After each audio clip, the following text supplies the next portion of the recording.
السلام عليكم ورحمة الله وبركاته، ازيكم عاملين ايه؟ يا رب تكونوا بألف خير. اللهم صل وسلم وبارك على سيدنا محمد.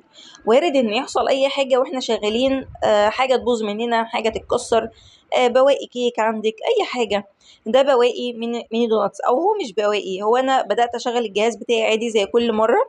إذ فجأة كده اول 3 مرات احطهم في الجهاز، كل ما احط واجي اطلعه ويطلع متكسر مني ومتفتفت، وافضل امسح في الجهاز رغم ان انا بحط زبدة قبل كل مرة. بعد كده العجينه ظبطت معايا، بس ايه اللي كان حاصل في الاول انا والله مش عارفه لحد دلوقتي. المهم ان المين دوناتس ده عادي لو اديته الاطفال هياكلوه، مفيش اي مشكله، انا هاكله مفيش اي مشكله خالص. بس حبيت اعمله لهم بشكل تاني خالص كده عشان ياكلوه ويبقى حاجه جديده وحاجه حلوه في اليوم يعني. فاخدته وبدات ان انا اجيب الكاسات اللي عندي، او لو عندك كبات اي حاجه عندك هتشتغلي فيها. لو حابه تطلعيها اوردرات هتطلعها في كبات عادي، الكبات اللي احنا بنستخدمها في التريليتشا والحاجات دي. معايا كريم شانتيه على باستر كريم على مكعب كده من الشوكولاته الخام، كنت مسيحاه وانا بعمل الميني دوناتس دوت.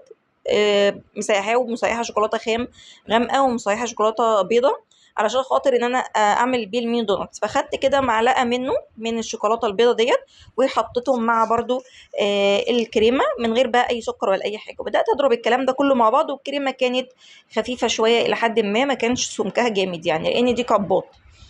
هبدأ ان انا احط طبقة من الكريمة وطبقة من الميني دونت وطبقة من الكريمة تاني. ولو عندك توبينج انت بتحبيه حطيه، ما عندكيش خلاص مفيش مشكلة.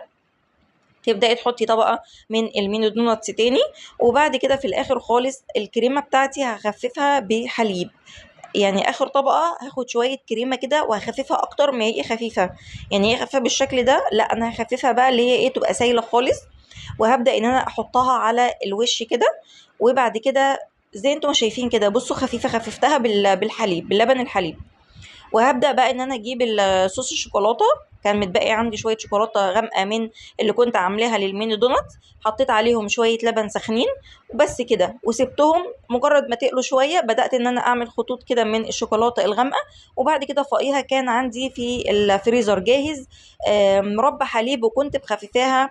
طبعا بنخففها بالمية. كنت مخففاها وكانت موجودة عندي من رمضان. بدأت ان انا امشي عليها كده، قلت بدل ما تبوظ حرام، فطلعتها استغليت كل حاجه. والتوبنج الفراوله ده برضو كان عندي في الفريزر، والباقي رحت عامله بيه عصير ما رجعتوش الفريزر تاني. بصوا كده شكل القب تحفه جدا. بجد لو باظ منكو كيك او اتفتفت منكو كيك او اي بواقي كيك، عملتوا سويس رول واتبقى اطراف اي حاجه، ممكن تركبوها بالشكل ده هتكون تحفه.